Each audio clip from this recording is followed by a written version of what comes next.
जब सास ने खा ली हंसने वाली दवा। कुसुम अपनी बहू सुरभि और बेटे ऋतिक के साथ रहती थी। कुसुम के पति सुरेश काम के सिलसिले में अक्सर शहर से बाहर ही रहते थे। एक दिन वो अपने घर आए और कुसुम के लिए बहुत सारी दवा लेकर आए। भाग्यवान, कहाँ हो तुम? अरे आ गए आप। इस बार बहुत दिनों में आए और मैंने आपको जो घुटनों के दर्द की दवाई लाने के लिए कहा था वो तो लाए हैं ना आप? हाँ हाँ, तुमने जो भी कहा था वो सारी चीजें ले आया हूँ। बस अब एक गिलास पानी तो पिला दो। सुरभि, एक गिलास पानी तो लाना। सुरभि जल्दी से पानी लेकर आती है। सुरेश सुरभि के सर पर हाथ रखता है और उसका हालचाल पूछता है। बहू, ये तुम्हारी सास के लिए मैं कुछ दवाई लाया था। तुम देख लो ये दवा। तुम्हारी सास तो है भुलक्कड़, किसी और दवाई की जगह कोई और दवाई खा लेगी तो लेने के देने पड़ जाएंगे। सुरेश एक एक करके सुरभि को दवाई बताने लगा। देखो, ये घुटने के दर्द की दवा है। यह घुटनों के दर्द के लिए मालिश का तेल है। रोज रात को मालिश करनी है इससे। ये बीपी की दवा और ये कमर दर्द की। एक दवाई की शीशी हाथ में लेकर कहते हैं, लेकिन ये दवाई किस चीज की है? लगता है मेडिकल वाले ने गलती से दे दिया। सुरेश कुछ दिन अपने घर वालों के साथ रहता है और फिर शहर से बाहर चला जाता है। सुरभि रोज अपनी सास को दवाई दे देती है, लेकिन एक दिन वो घर के काम में बहुत व्यस्त होती है और अपनी सास को दवाई देना भूल जाती है। लगता है सुरभि को आज बहुत ज्यादा काम है। चलो कोई बात नहीं, मैं खुद ही दवा ले लेती हूँ। अरे वाह, ये दवाई तो बहुत स्वादिष्ट है, थोड़ी सी और पी लेती हूँ। इस तरह कुसुम थोड़ी थोड़ी करके हंसने वाली दवाई की पूरी बोतल ही पी लेती है। माँ जी, आज मेरे मायके वाले आ रहे हैं, भैया का फोन आया था। क्या कहा, मायके वाले? अरे तो तू यहाँ क्यों खड़ी है? खाने में कुछ अच्छा सा बना ले। माँ जी, आप इतना हंस क्यों रही हो? आप मेरे मायके वालों का मजाक तो नहीं बना रही हो ना? नहीं नहीं नहीं, मैं कहाँ मजाक बना रही हूँ। मैं तो बस बता रही हूँ। माँ जी, आप झूठ भी बोलती हैं। आप अभी तो हंस रही थी। कुसुम हंसती ही रहती है। सुरभि वहाँ से चली जाती है और खाने की तैयारी में लग जाती है। थोड़ी देर बाद सुरभि का भाई और सुरभि की माँ आते हैं। कुसुम उन्हें अंदर बिठाती है और अपनी सास को बुला लाती है। समधन जी, कैसी हैं आप? मैं तो ठीक हूँ। आप बताइए, आप कैसे हैं? आंटी जी, आप इतना हंस क्यों रही हो? मैं कहाँ हंस रही हूँ बेटा। जब कुसुम लगातार हंसी जा रही थी तो उन्हें इंसल्ट फील हुई और वे वहाँ से जाने लगे। अच्छा बहन जी, हम चलते हैं।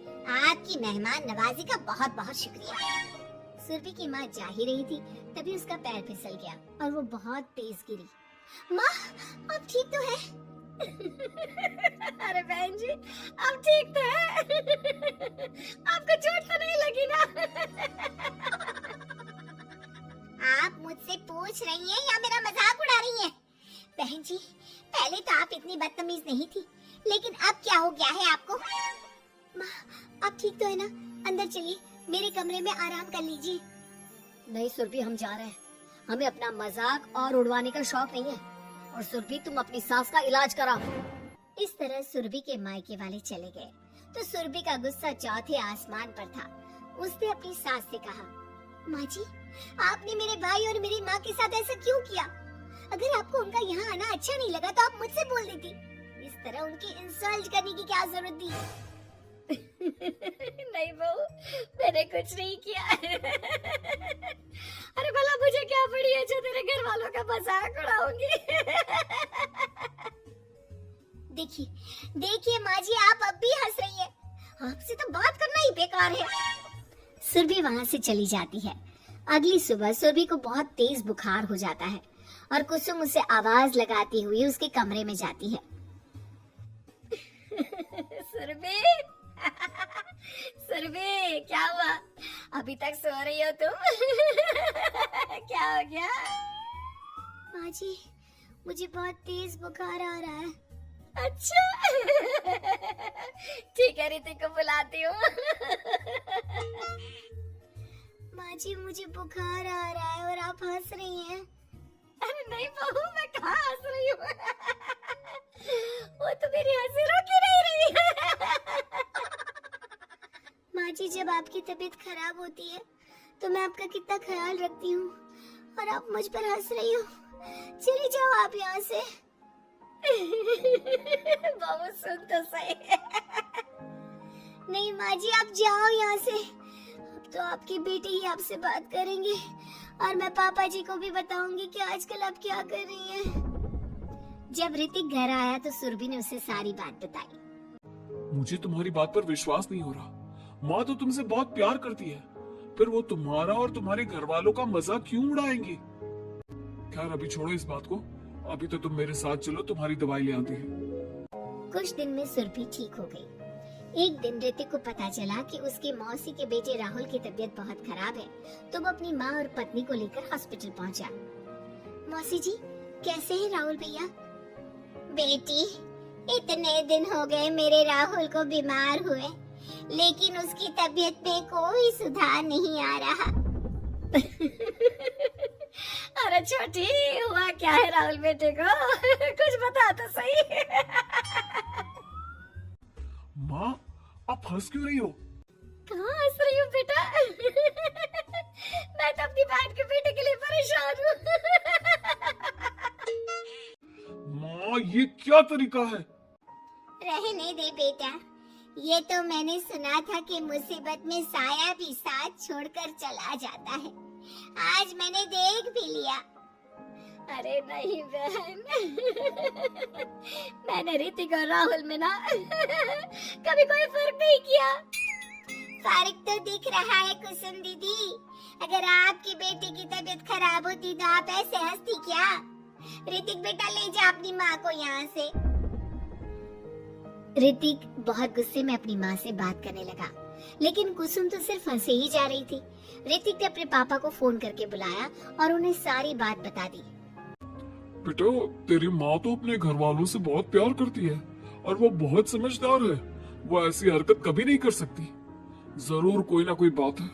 कल मैं उसे डॉक्टर के पास ले जाऊंगा। शाम को खाना खाने के बाद सुरभि कुसुम को दवाई देने के लिए गई तो उसने देखा कि दवाई की वो बोतल तो बिल्कुल खाली थी जो सुरेश गलती से ले आया था। सुरभि ने वो बोतल सबको दिखाई। अरे, ये दवाई तो गलती से आ गई थी और मुझे तो पता भी नहीं कि ये किस मर्ज की दवाई है। कुसुम, क्या तुमने ये दवाई पी थी? हाँ जी, एक दिन जब वो काम में लगी थी ना तो मैंने ये दवाई पी कर देखी थी। मुझे दवाई बहुत स्वादिष्ट लगी तो मैंने सारी पी ली। माँ, आपको दवाई स्वादिष्ट लगी? अरे, आप भी बच्चों जैसी बात करती हो। ऐसे कोई भी दवाई नहीं पीनी चाहिए, इससे कोई बड़ा नुकसान भी हो सकता है। मैं अभी डॉक्टर से पूछ कर आता हूँ। ऋतिक डॉक्टर के पास गया और कुछ देर में वापस घर आकर सबको बताया। माँ ने जो ये दवाई खाई है ना, ये हंसने वाली दवाई है और माँ ने एक साथ बहुत मात्रा में दवाई खाई है, तो इसका असर थोड़े समय तक तो रहेगा। उसके बाद माँ बिल्कुल ठीक हो जाएगी। अच्छा हुआ जो तू डॉक्टर से पूछ कर आया, नहीं तो हंसते हंसते मेरा पेट ही दुख गया है। तुम जब तक पूरी तरह ठीक नहीं हो जाती घर पर ही रहना, और घर पर कोई मेहमान आए तो उससे बात मत करना। आप ठीक कह रहे हो, मैं ऐसा ही करूंगी। अब मैं बिल्कुल हंसूंगी। कुसुम की बात सुनकर सभी हंस पड़े।